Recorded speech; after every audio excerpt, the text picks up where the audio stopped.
Hi, we're Group D5 and this is our video presentation of this year's Buggy project. And we had to deliver a solution that would have two buggies simultaneously navigate a track, return to a parking area, complete another lap, and then to park again all done onward. During all times certain rules had to be obeyed. For example, only one buggy can be in a section of the track at one time. Each buggy must complete a certain number of laps, and so on. The whole project is geared towards a system of components and code that work together seamlessly to produce a system that is in total control of every aspect of how it operates.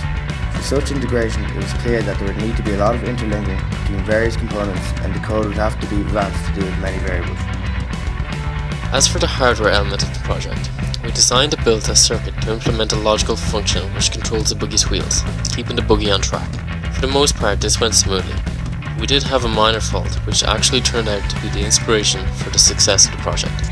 We had issues with the H-bridge resetting itself due to a short circuit between its reset pin and a line following logic pin, whereupon the left eye seeing black on the track and sending a low signal, it drew a low from the H-bridge's reset line and disabled the H-bridge. This was the inspiration for our idea to remotely draw a low from the Nano's reset pin via a simple RC circuit.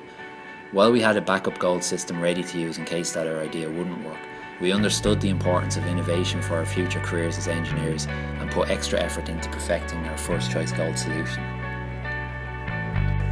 Using the Arduino Uno that we were given to work with outside of class hours, we took a resistor and placed it between the output pin on the Arduino and the Arduino's reset pin. We then wrote a very simple Arduino code that would define the output pin as a reset pin. At the beginning of the program, we set the reset pin high.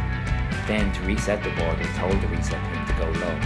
The program on the screen is showing that after we set the reset pin low, the text "this never happens" never appears on the output screen, which can only be happening if the board itself is being reset.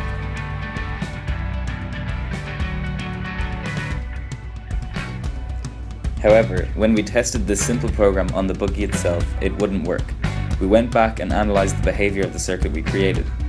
It was then we realised that after turning off the reset pin, the Arduino's reset pin was only going as low as 1 volt. In order to reset the buggy's Arduino, the pin must be sent fully to 0 volts. Remembering our coursework from last year, we designed a basic circuit with a resistor and capacitor. Now the resistor is charging a capacitor as well as keeping the reset pin high. When we write the output pin low, the capacitor is no longer being charged and discharges towards ground. Because the capacitor has a direct link to the ground, the reset pin on the Arduino is drawn fully to 0, resetting the whole buggy.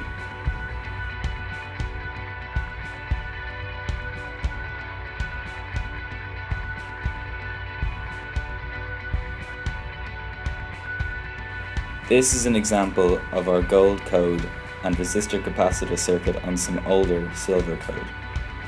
First, we turn on the buggies.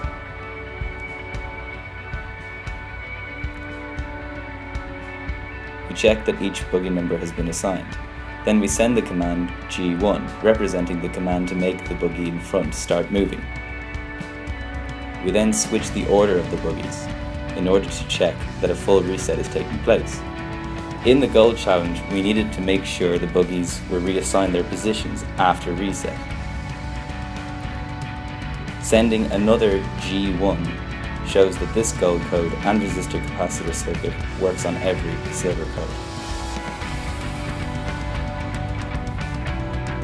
Finally, while you watch this clip of our buggy demonstrating the gold code, we would like to say that this whole project was an exciting and a rewarding experience for us.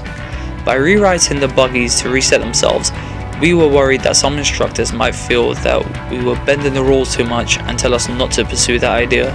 So, we adopted a policy of explaining what we did rather than explaining what we were going to do. And by far, the most rewarding part of our project was our gold solution.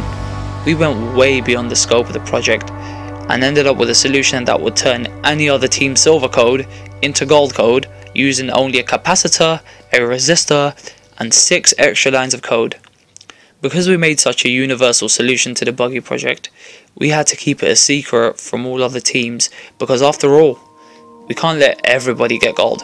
So, if there's a rule change next year to stop future teams from using our idea, well, that's the biggest compliment anyone can give us.